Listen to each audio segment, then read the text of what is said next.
Good evening to everyone in India. Good Good morning evening. to anyone calling in from the Americas. Thank you for calling in to this webinar. It's been a little under 48 hours since we sent out the registration link, and we've had an overwhelming response of over 130 registrants and participants, which affirms our intuition that this is a topic both relevant and urgent to a large group of people. This is the first of a series of educational conversations by the Mendonca Group. We concepted this less than a week ago. So starting off, we're hoping to keep it more conversational and free form rather than pedantic. And we're excited to see how this evolves. My name is Aaron David Mendonca. I'm an architect, ecologist, and business strategist. You can feel free to check out my profile on LinkedIn and reach out to me via a message there. I personally enjoy collaborating with specialized knowledge workers or consultants, and at the same time, skilled craftsmen, makers, people who build stuff with their hands. And I specialize in leveraging that collaboration as a vehicle for both financial return and environmental transformation and prosperity. I'm a registered architect in India, born and brought up in Bombay. I spent a lot of my childhood in Goa. My mom is from Goa, my dad is from Mangalore. I received my bachelor's in architecture and civil engineering from IIT Kharagpur. I have a colleague of mine on this call as well. I received my master's in energy and environments from the Harvard Graduate School of Design. I'm currently based in New York, where I've been engaged in standing up a manufacturing facility. At this moment, I'm calling in from the Finger Lakes. It's a group of lakes on the outskirts of New York City, hence the background. Um, I'm also going to keep my fingers crossed that my internet signal withstands during the duration of the next hour. If it doesn't, I'm going to ask my brother Jonathan to fill in for me. It's also a little chilly out here, and it's a jacket, so you'll have to excuse an occasional shiver now and then. So Jonathan is also part of this panel and an organizer of this webinar. He's my brother. He's also co-founder of Barefoot EDU, which is a not-for-profit that focuses on early childhood education. Barefoot has been doing some fantastic, unbelievable work at the grassroots level in India, and I look forward to exploring some of their work at a subsequent call, a subsequent webinar. Also, special thanks to Anil Sharma, who's in the same frame out there as my brother Jonathan. Anil is a classmate of mine, an old friend. He's a senior project manager at the Mendonca Group. And thank you for putting together this webinar and content. The main speaker for tonight is my father, architect Rolin Mendonca. Rolin is the chairman of the Mendonca Group of companies. As the chairman of the Mendonca Group of companies, he steers a collaborative confluence of developers, consultants, contractors, and policymakers. So our group's network of professionals have tackled projects ranging in scale and sector, from chapels to churches, super special blood banks, residences, commercial buildings, public infrastructure like the expansion of the Chhatrapati Shivaji Railway Terminus, banking headquarters, and manufacturing facilities.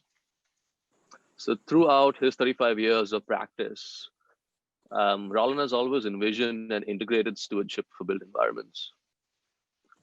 As a result, he pays keen attention to technical detail, aesthetic intent, changing regulatory frameworks, the law, and most importantly, how these changing regulatory frameworks affects the community.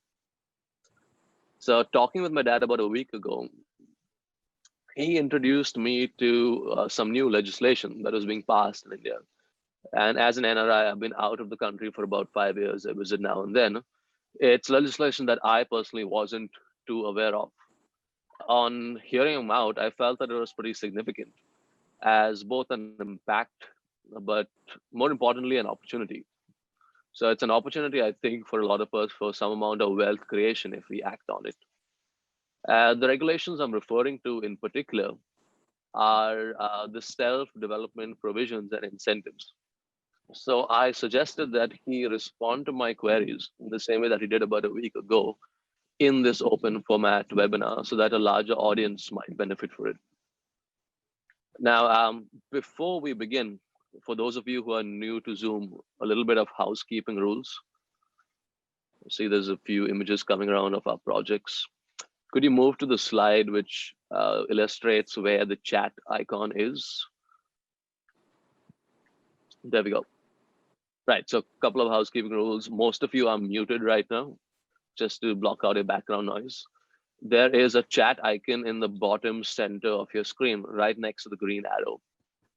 If you have any questions during this webinar, as I'm sure you do, and we encourage you to have questions, enter your questions in the pop-up bar, which will pop up after you click on the chat icon. So at any point of time, feel free to note your questions out there. Jonathan, Anil, myself will collect them, and field them or toss them to my dad during this course of this conversation. Okay, um, let's begin. So, Rolin, about a week ago, you said something to me that resonated, that struck a chord. You mentioned that in times of emergency, your responsibility is not to the dead, but to the living. Could you place that in the context of self-development? Firstly, thanks a lot, Aaron and team, for hosting this webinar and for moderating this webinar for the benefit of our viewers. Yes, Aaron, during this lockdown, I have been struck by the reality of life, and I know for sure that something we have not been doing all along has come to light. And while the doctors and nurses and healthcare people take care of the patients in the hospital, we are advised to stay indoors and to look after ourselves, more importantly, to build up our immunity. And the words of one of the presidents of the very important country hit me. He said, as the president of your country, my citizens, I am here. It's my responsibility to take care of the living, but it is your responsibility to stay alive. Those words hit me, and I began to think about it, and I felt a certain sense of responsibility as an architect of our country to reflect not only on our personal lives, but also on the health of the very buildings that we occupy.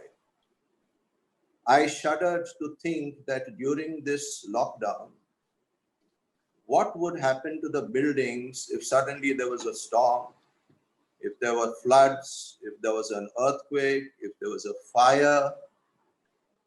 It is only by the grace of God, I think, that we are safe till now. So in that context, I felt that we need to look at buildings in a new way and sort of take responsibility for it in our personal capacity, and not just depend on owners to do that.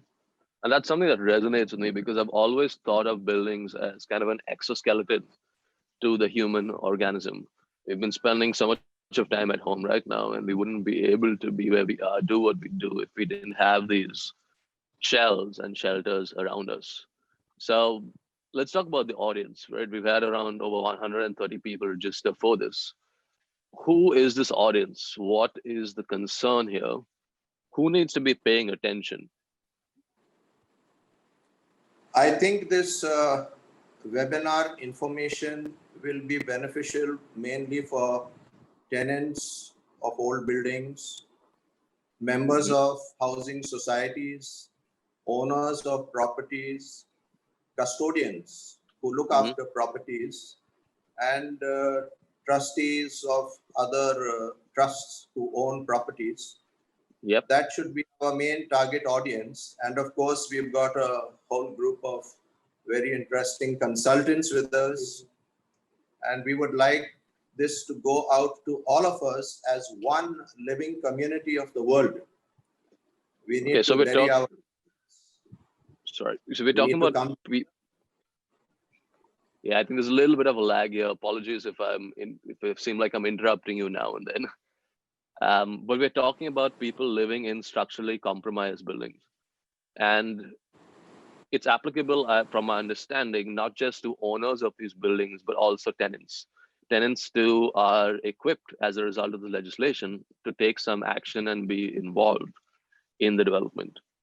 So in addition to the structural concern, is there a fiscal concern? Is there a financial concern to these tenants as a result of any legislation out there? Yes, it is very much so. You see, the way buildings were occupied in Mumbai prior to 1940s, we had housing which were all tenanted. We were told by our parents and grandparents that there were boards outside practically every building in Bombay with the words "to let." So Bombay was empty and people started coming in. And as prosperity grew, the city slowly became the commercial capital of the country. Now, many of the people who are there in those tenanted buildings are not very economically advanced. So they still continued to be economically weak while they worked for the uplift of the city in different fields. The government froze those rents of 1940, and you will be surprised that even today there are tenants who are paying very meager sums of money to the landlords for the simple reason that these rents have been frozen. Now, how can a Okay. landlord help in a situation like this? So the buildings have suffered neglect. So there are situations people are living in buildings that are old. They're at the end of the life cycle. They have been thus far protected by rent control, but there's a possibility that rent control may not exist in the future. That rents may be market rates, but more importantly, that their buildings are structurally compromised. That it is a safety issue. Yes, it is a whole lot of combined situations. The buildings that were constructed in the 1960s were RCC buildings after the Cooperative Societies Act came into being. And for the first time, builders took an opportunity of that act and started a business profession. There were no builders, developers who used to make flats for sale earlier. So the first time people started buying flats for residents and then later on for investment. So the Corporate Societies Act So if in you the see 1960s, the Corporate Societies Act in the 1960s really introduced the developer as a third party between the landlords and tenants. Prior to that, self-development was a scheme that was prevalent in our country, and it's kind of coming back right now. Yes, till the 1960, the residents of Mumbai had to deal with natural persons like a landlord. But after 1960, the concept of a cooperative society brought into focus an entity, which is a non-human person. As we say, a society is not a natural person, but it is an entity. It's a legal entity. So there was a slight difference in the way in which housing differed.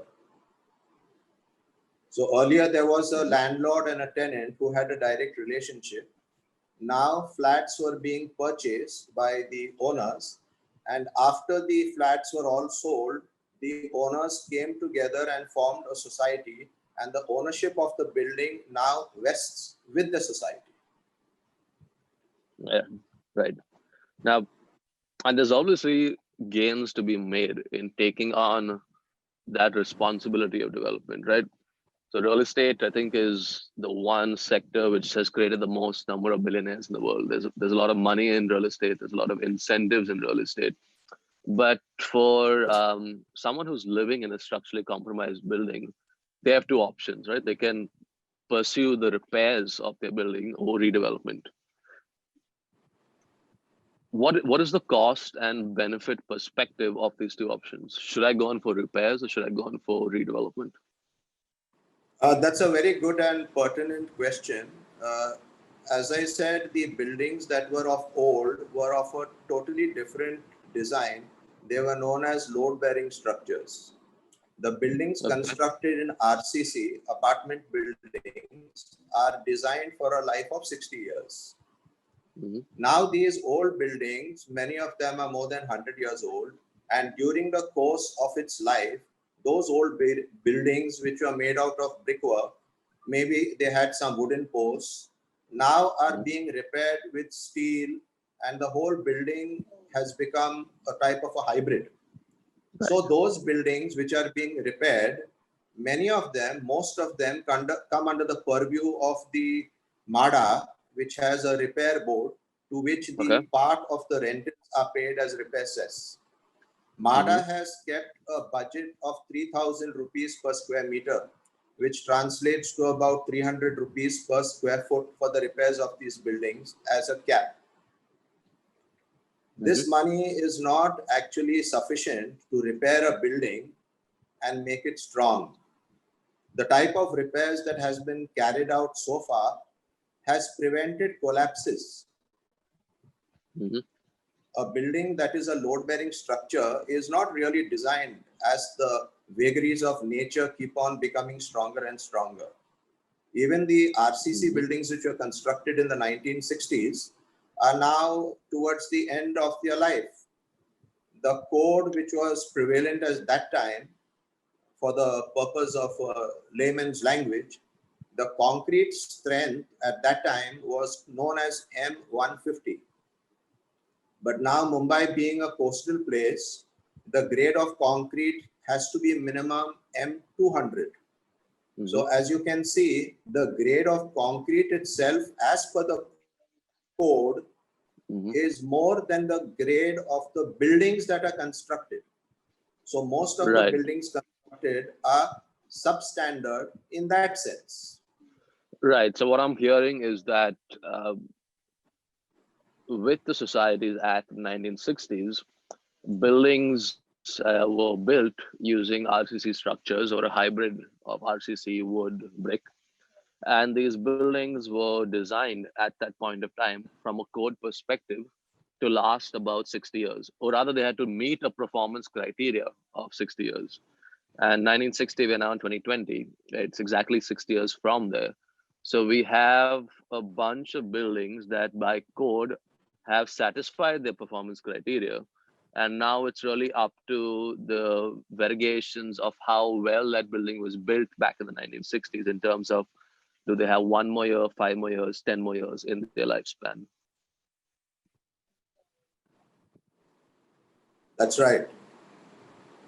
Okay, so I see a question out here from Christopher, and he says that one of the arguments against the Model Rent Act is that landlords have received value every single time a transfer of tenancy has taken place. What is the current situation? What is the status of this act? Is it a bill? Has it been passed? Is it at the center? And how is it going to be implemented at the state level?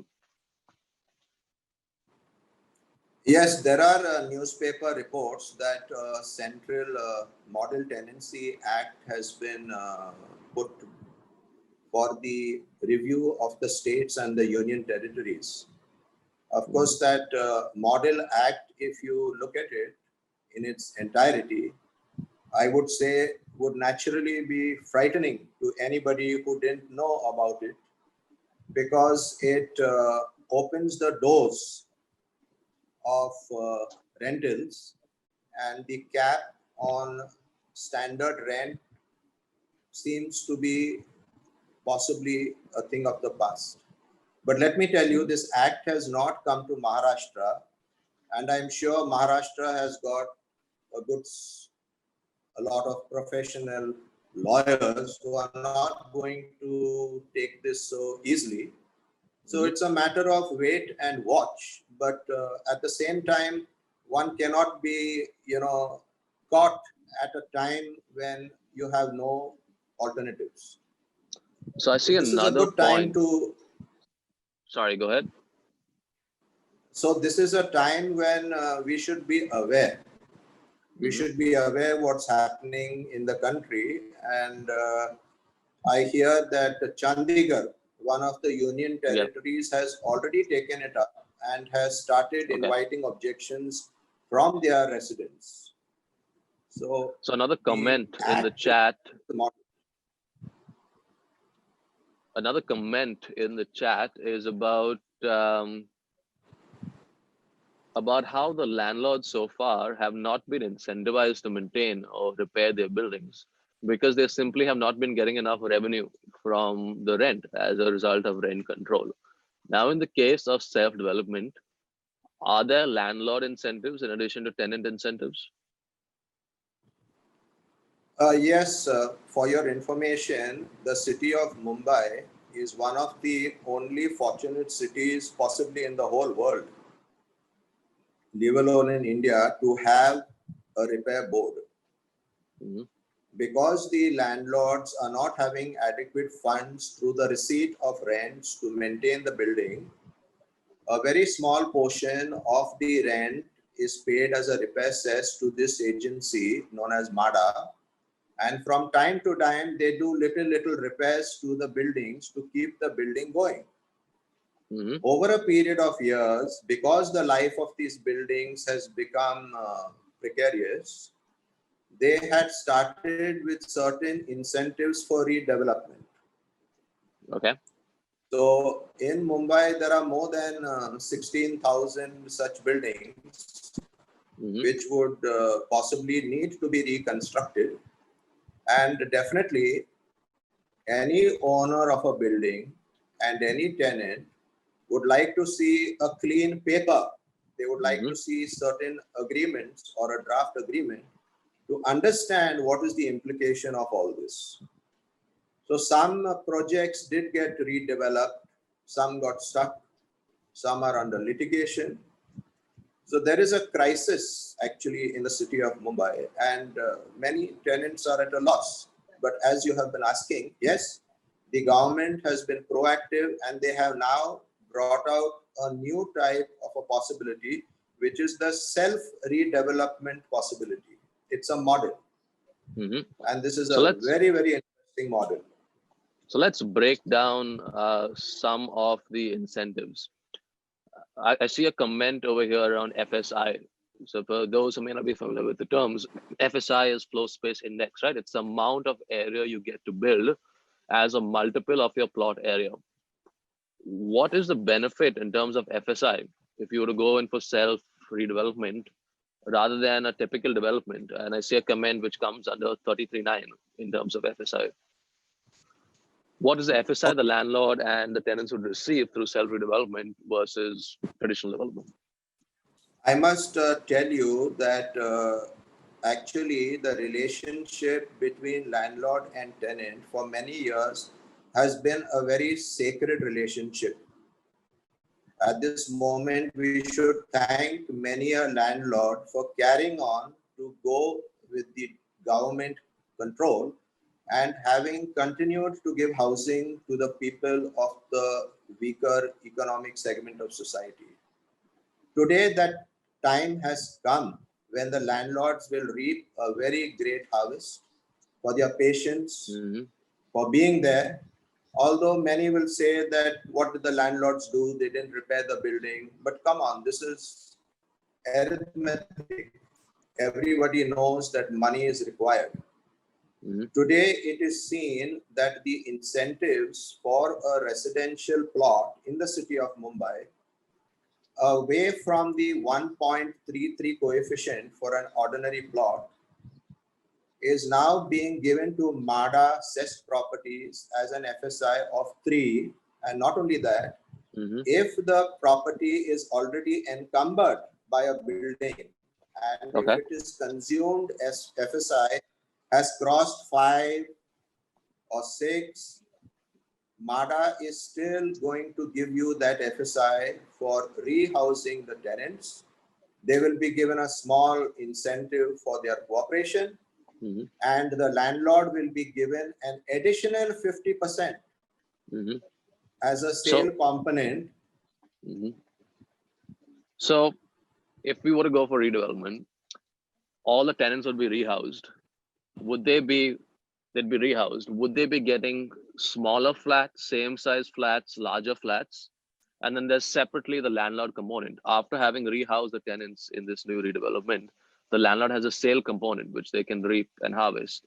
What happens to the tenants? What size of a flat do they get? in comparison to the existing flat?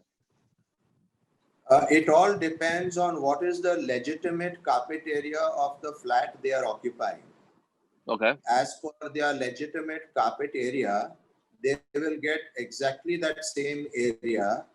And if it is a single building that is going in for redevelopment, they will get an additional 5% carpet area. Over and above that, they will get a whopping 35% as a fungible area. What is fungible area?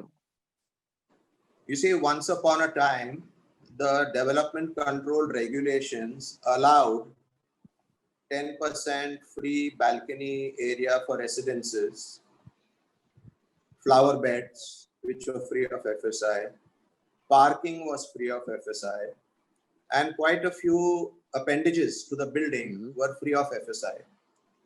But due to some misuse and lack of accountability, it became necessary to contain this maximum additional areas for balconies, for a niche under the window, and a lot of possibilities that the regulations have stipulated, which will help to make the carpet area of the flat much more, and which will give the so tenants a lifestyle. Right. So tenants, so we're trying to break down the incentives here. I'm seeing a lot of questions here about what are the incentives? Why go for redevelopment versus repairs? So let's try to break this down into two pillars, two categories. One is area and spaces, and let's talk about the second, which is financing. So on the first side, on the area side, tenants could get the same area plus an extra 5% more. But in addition to that extra 5%, there are also spaces that will qualify as free of FSI, amenity spaces that these tenants might get and be able to enjoy. And the landlord gets their own FSI component, which is the sale component, to be able to harvest and make some money out of this entire deal. Does that sound right? That's absolutely correct. Some of the incentives which are very appealing is that the entire building will get a legitimate amount of car parking. Most of the buildings which are 1940 or 1960 do not have adequate car parking facilities. With this, you can get a nice double height lobby. You will get a society room. You will get a fitness center.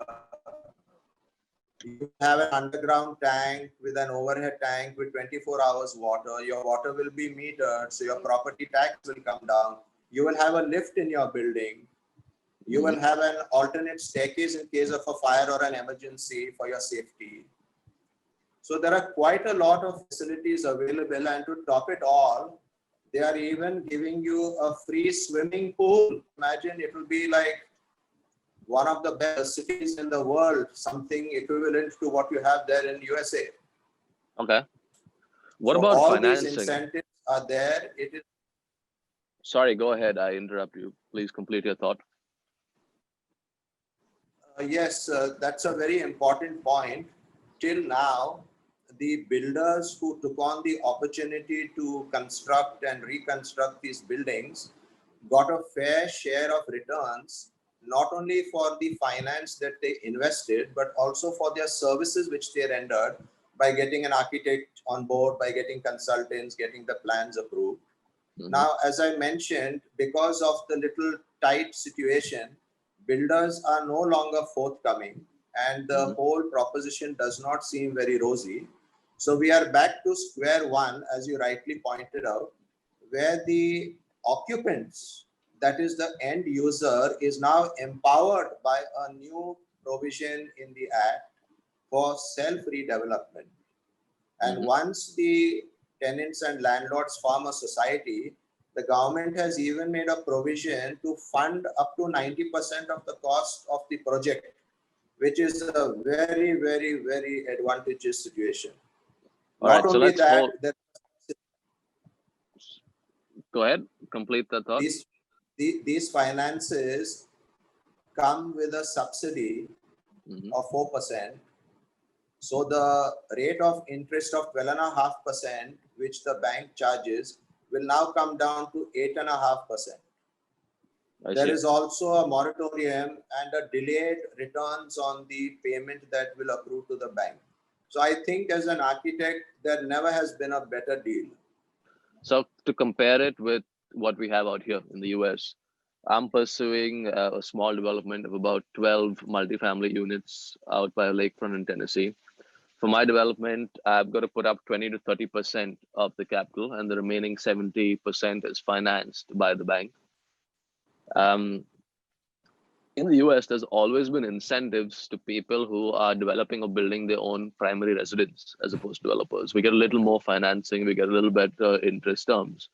And it sounds like that same philosophy has now trickled down and is in effect.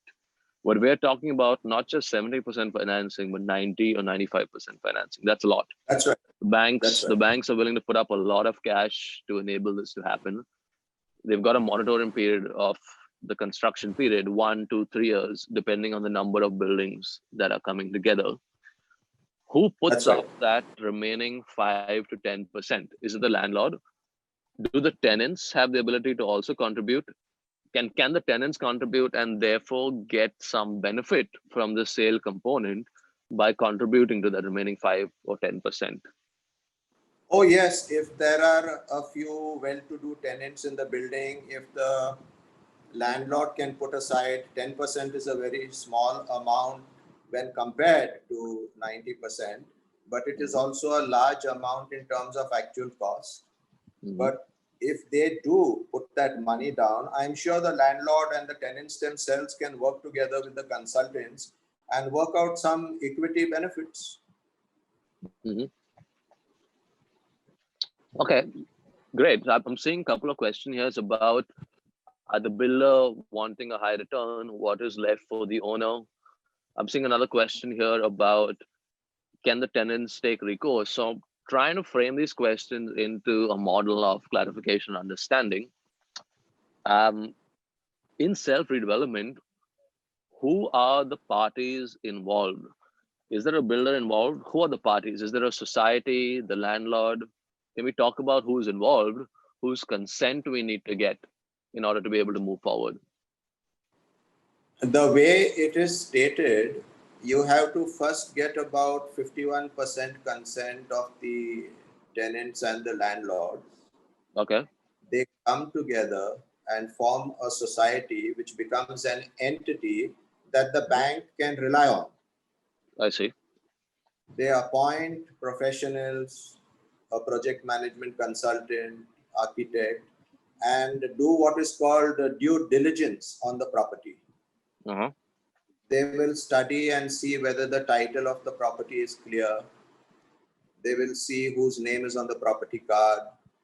They will examine the extract from the city survey records. They will see whether the assessment is paid. There are a whole lot of statutory requirements that a building which is approved needs to have. So all that will be taken care of, and then the society with its managing committee, like any other owner, will appoint these consultants who are very well qualified and capable to take care of all the technical aspects. So a tripartite agreement will be formed with the bank, with the society, and the rest of the developing party known as a contractor. So the contractor. Okay, so the tripartite agreement is the bank, the society, and the contractor. That's right. And here really is the crux of self-development, right? I'm a developer myself. I work for a developer. As a developer, what we do is we engage architects, project managers, contractors. So on one side, we are programming, designing, constructing, and on the other side, we're chasing the optimum financing, and we put the two together. In this situation, instead, you've got the landlord and tenants forming a society. The society engages the consultants who would work on developing this building. The society, through the consultants, engages a contractor, and the banks are ready. The banks already have the incentives out to finance this. So you're cutting out the developer from this equation, and you're shifting instead the project management, all the burden of creating this development, you're shifting it to the consultants and the contractor, and benefiting from the usufructs in the same way that a developer might benefit from the sale component. Absolutely. It is quite akin to somebody going to a Van Heusen or a top branded store and picking up an expensive shirt, vis-a-vis going to a small time shop, buying a piece of cloth and giving it to a tailor and getting it done at maybe half the price or 1/3 of the price. It's similar to that. Okay. So the profits and the margins which were earlier going to the builder are now fully available to the landlord and to the tenants. So there's That's the one beauty of pertinent this question here.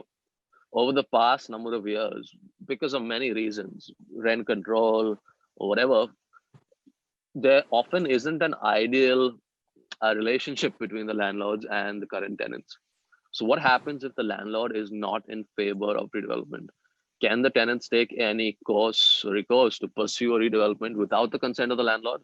Or let me rephrase that question.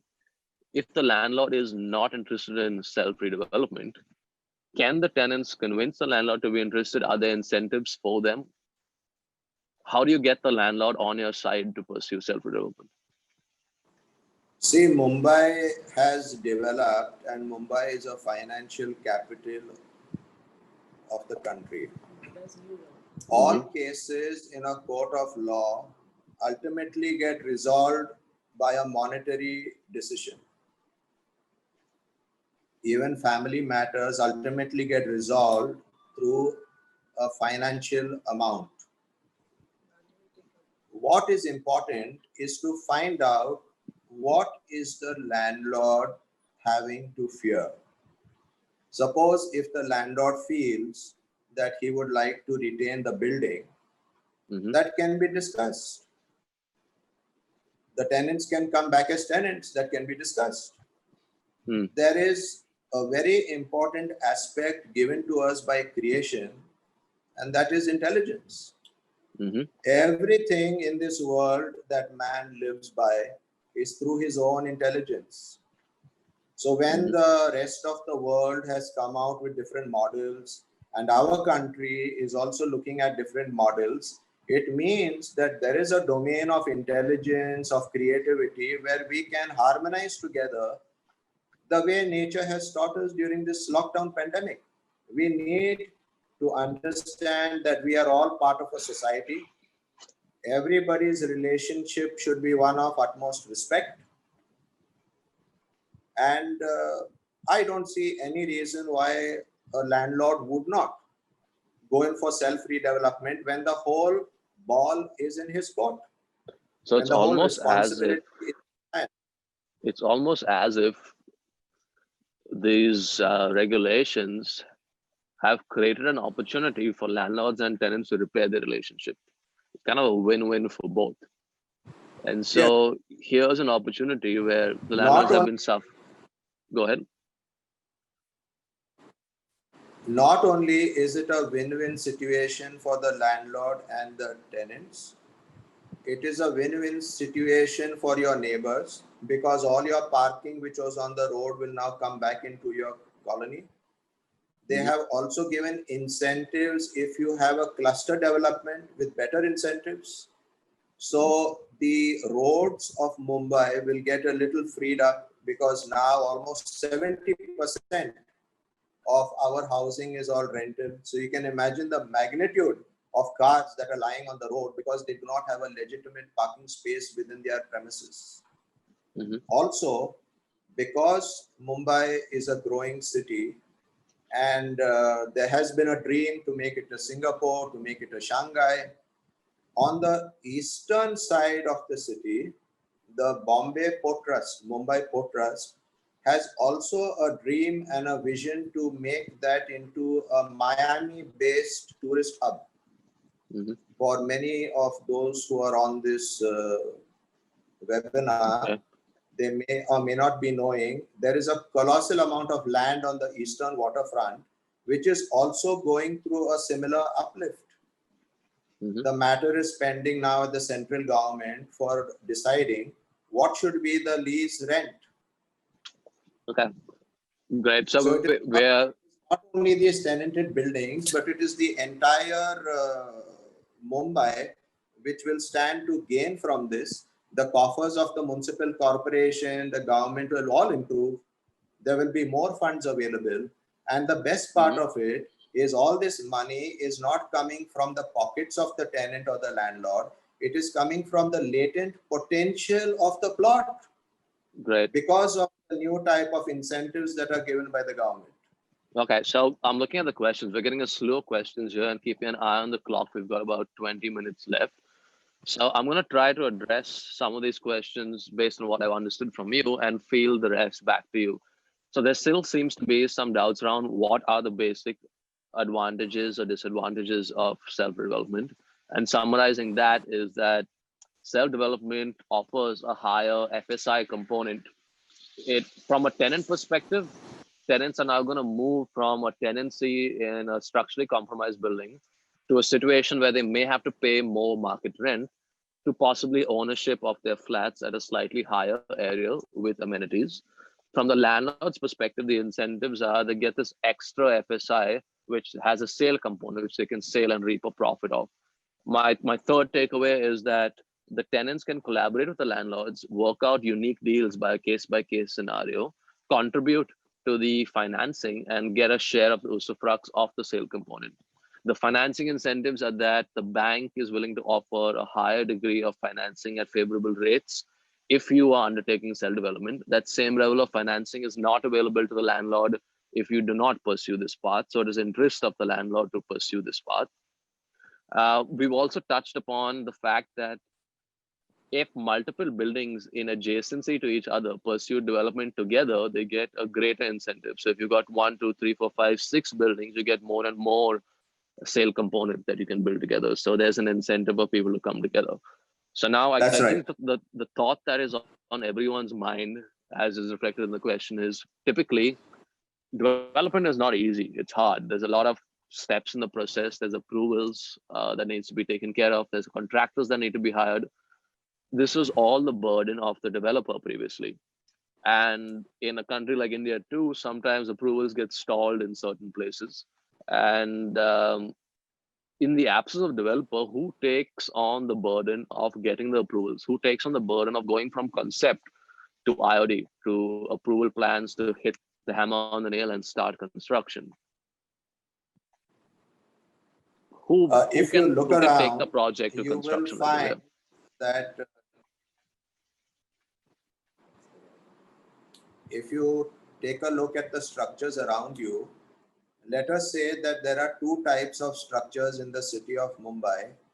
One which is owner occupied and the other which is rented. Amongst the owner occupied buildings, there are some projects where the owner has constructed their building as an end user and they have actually used the premises. Just to rephrase the You question. are aware that sorry, there's a little bit of an internet lag. So again, apologies if I'm cutting you off, but trying to rephrase the question, who takes on the burden of approvals in the case of self-redevelopment? How do we make sure that we get approval if the society has come together, got 51% backing, they want to go in for it and they want approvals in the next 6 months, who takes on that burden? the society would best appoint a seasoned project management consultant who will be a liaison person between the society and a heap of other consultants like architects, structural engineers, MEP consultants, who will actually do all the work that is required. And mind you, all this work is done by the same set of consultants, even with the builder in place. It is not the builder who does all this. A builder cannot submit plans. It is a registered architect of the country alone who can submit the plans. There is a little variation between an architect and a licensed surveyor and all those who are registered. But you need a professional to submit the plans to the corporation. And there are all these professionals who are already in place who will take on those responsibilities. So in other words, you just hire the same people the builder would have hired. Exactly. Okay. Going on to the Exactly. next question. If the ownership of the building is with a trust, is self-redevelopment still applicable? Self-redevelopment is applicable at this moment with its incentives to a society. Mm-hmm. So if it's a trust, the trust has to first get the permission of the charity commissioner to alienate the property by submitting its intent. The trust Mm-hmm. properties can also be formed into societies after the process that has to be followed. Okay. So it doesn't matter who the ownership is, you still need to go through the process of creating a society and getting the 51% backing. All right. As of now, because this is the first few files which have been approved, as Mhm. of now, about 15 files have been approved for self-redevelopment. Okay. Then speaking a little bit about financing, what are the costs that are covered under this financing? So if it's going to take 1, 2, 3 years to develop a single building or a cluster of 6 buildings, um, what is considered the cost of development? Out here in the US, we consider the consultant's fees, we consider the cost of purchasing the land, the cost of construction, the contractor's fees. But more importantly, can we consider or count the cost of rehousing the existing tenants for temporary residents during the cost of construction? Can that be built into the cost of development and financed through the banks and the owners? Yes, certainly that has already been accepted by the banks, that Okay. all the costs incurred in realizing the final product will be paid by them. In this case, fortunately, the land component does not come into play because the land is already existing. Mm-hmm. So all the costs related to architects' fees, consultants' fees, municipal fees, the cost of construction, also the tenants who will be rehoused, their rentals for that period of time, their shifting charges will be taken care of. So it's a beautiful offer that has come for the first time. And as an architect, I'm feeling really excited for the citizens of Mumbai. Great. I see one question out here around cluster developments. Could you briefly, in about a minute to 2 minutes, explain what a cluster development is in contrast to a single development? Are there any incentives so buildings adjacent to each other to cluster together and form a cluster redevelopment? Yes, if you look around Mumbai, most of the buildings are single on a plot, and you will notice that many of the buildings are actually facing the road and the pavement. In cluster redevelopment, if a group of 6 buildings and more come together, the residents of these places will get an incentive of 15% more carpet area, Mm-hmm. and the landlord will get an incentive of 70%. Okay. Now, when you make a cluster, all these 6 plots can come together in one building or multiple buildings. It does not necessarily have to be 6 buildings again. It is for the joint society to decide, but they will have lavish open spaces. They can have beautiful designs, and you will see that many such developments have taken place in the outskirts of the city of Mumbai, where land is aplenty. And today you have got a cluster of buildings which are even fanned out as golf cities and fortune cities and wise cities and these type of cities which are a dream come true for any citizen of Mumbai. So cluster Okay. development definitely something that is beneficial to everybody. Okay.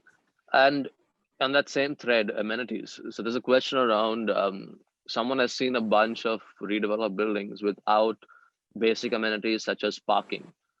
How do we, is it compulsory for redevelopment projects to have parking lots? Or in other words, I know a lot of this is down to the consultants, right? It's what the consultants permit, it's what the consultants design. Is parking one of those fungible areas that can be slipped in the building free of FSI? Can we get That's parking for right. the existing tenants? It is? The parking is given free of FSI up to a certain limit, and if you want to have more parking beyond that, You can utilize the fungible area certainly to provide more parking. And the Okay. parking is permitted in the basements. The entire basement is free of FSI. The parking is permitted in the stilt. The entire stilt is free of FSI. The parking is permitted in podiums above the stilt. So there is a whole lot of possibilities. There are architectural marvels that creative design can bring forth to make these dreams come true. Mm-hmm. As Great. an architect, Now, there is nothing I see that will be lacking with the type of liberties given. I don't think there is anything that is lacking. It is just now, it's a very good idea to form a society first, because that society will be registered, it will have credibility, and everybody will be able to trust the further development of the project. okay, let's go on a very short tangent. It may be a little off discussion. I'm not sure. You could fill me in. But there is a socially based question from Rohit in which he's concerned about slums. So, how do slums fit into this self-development model? It's a pretty known fact that in redevelopments of slums, there has a pretty terrible quality in housing in terms of rehab. Do these slums qualify for redevelopment as well? Do they fit into this discussion and this legislation? If somebody puts it into the mind of the slum dwellers to form a society, they have a great place for a future. The slums Okay. occupy the biggest tracts of land in Mumbai. It's a Mhm. pity that we have neglected it. But yes, there is also an SRA scheme. A slum redevelopment authority has been put in place, and there are slum developments which have taken place. But here Mhm. again, as an architect, I am not against people making money. But as an architect, we have always used money to create value that is much more than the actual cost of that money. Mhm. So in architectural jargon, for us, cost is one thing, but value is another thing. Right. So one uses the latent potential of a property to get money, which is a cost, and convert it into an asset, which is a value. Can you imagine the amount of wealth that can be created for our city? Mm. Yeah, It's absolutely. unfortunate that yeah. So if the city of Mumbai can come together and cooperate with all the landowners, I'm sure we can have a beautiful city. Right. So that it's really the government putting the onus out there to the people. Here are the incentives, here's the legislation. It's a chance for self-organization right now. It's a chance for Yes. different groups to form, whether they're activists or consultants, landlord tenants. And there's no one roadmap of here's the future. The Yes. incentives are out there, and it's up to the people to collaborate and create their own future by tapping into these incentives. Whether Yes. you are living in a slum, whether you're living in a dilapidated building. Now that Yes. I see a little bit of an urgent question from Priya. So Priya's in a situation where her owner has refused to repair the building and has not permitted the tenants to perform repairs themselves. Now the building has come into a dilapidated condition and has been served a notice to demolish the building. In this situation, what are the next steps? What should someone do immediately? If the building is dilapidated, Mm-hmm. it is only logical for the safety of the residents that the building be demolished and reconstructed. Mm-hmm. But that is a very particular incident which will require a lot of study. But definitely there are solutions to it. Okay. We cannot allow Priya or her neighbors or her residents to stay without help. Mm-hmm. Let Priya know that help is now available.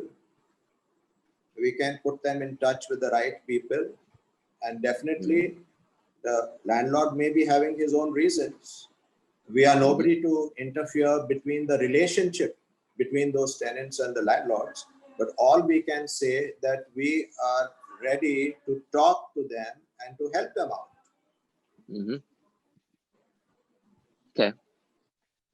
So it's very case by case, right? It's a case specific situation. And my reading of the act was that the bank provides financing after you get the IOD.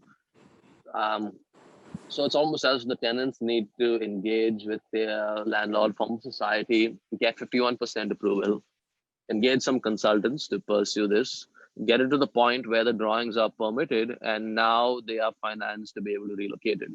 Now, in the case of someone like Priya, who's in a building which is about to collapse, a dilapidated condition, it's a little more urgent. Some more urgent action needs to be taken. There are other channels of recourse, whether it's MADA, repairs, or whatnot.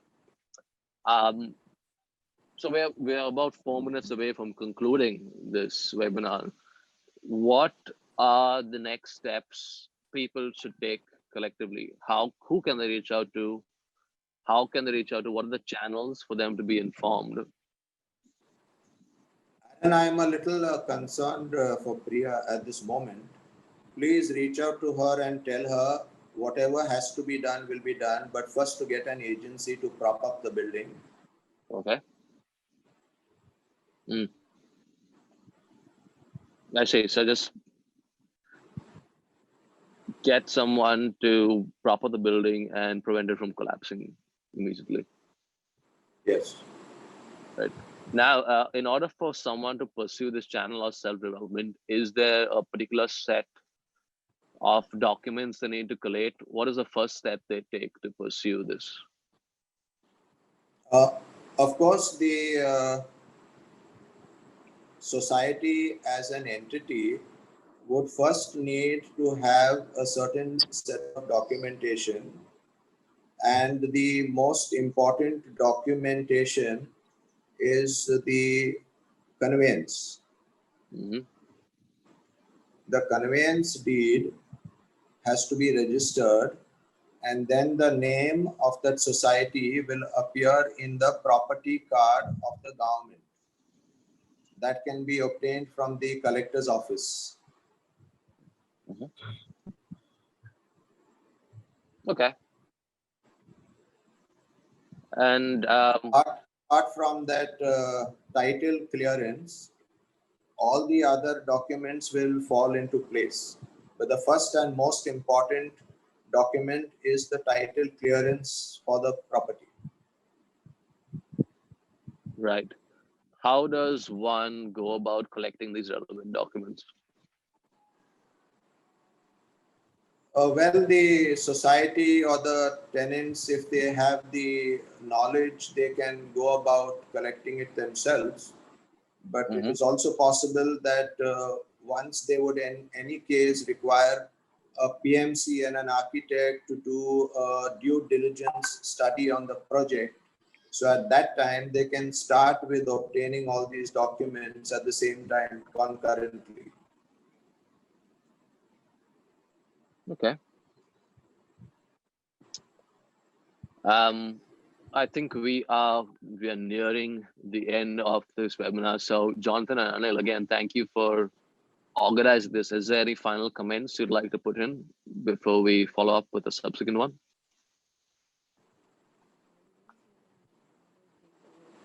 I think you're unmuted. Yeah, no, I think you did a good job of bringing out the technical aspects as well as the humanizing and social aspects, right? The difficulties that come along with it. And the fact that, one, there needs to be initiative from people. Second, the right kind of people need to be involved in order to navigate this whole process. And the third, that there are multiple options available for financing a project like this. So it's great to see that the government is creating initiatives that allow tenants and landlords, landowners, and all to work together so that we can have a much better quality of living. Because right now with the pandemic, it's become more important than ever and difficult to understate that home is where the heart is, and home is also where a ton of our activities are going to be for the near future. Yeah. I couldn't agree more. Right? We all are living in buildings that were built many years before our time, and we're spending so much of time at home. It's an extension of our own bodies. We deserve a beautiful place to live. I'm glad we had this conversation. There's a couple of comments in terms of whether we can record this and put this up on YouTube. I think you'll have recorded it, so if you can put it up somewhere, that would be great. Since we have to leave now, I think there's up on the slide an email address and a website y'all can reach out to if you have any further queries, and we can take it from there. Thank you. Thanks, everyone. Thank you, and hope Aaron. to see you all. Everyone. Yeah, hope to see you all again soon on another session.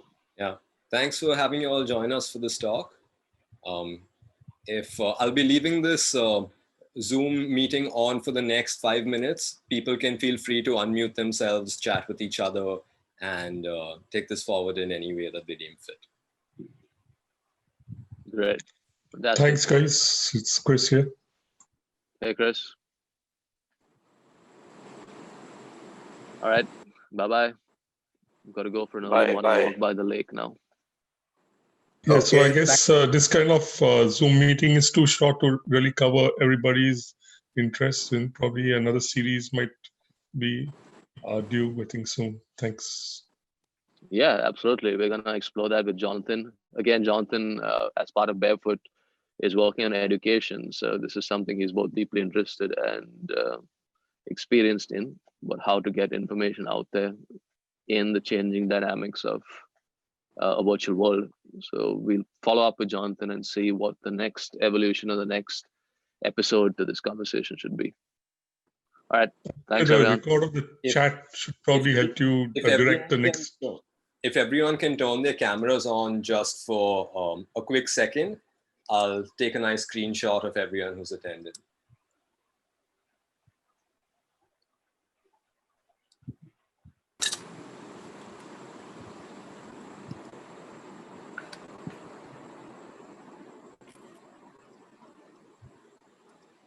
Lovely to see so many faces. All right. Bye-bye. Bye. Okay. Aaron. Bye. Bye, everyone.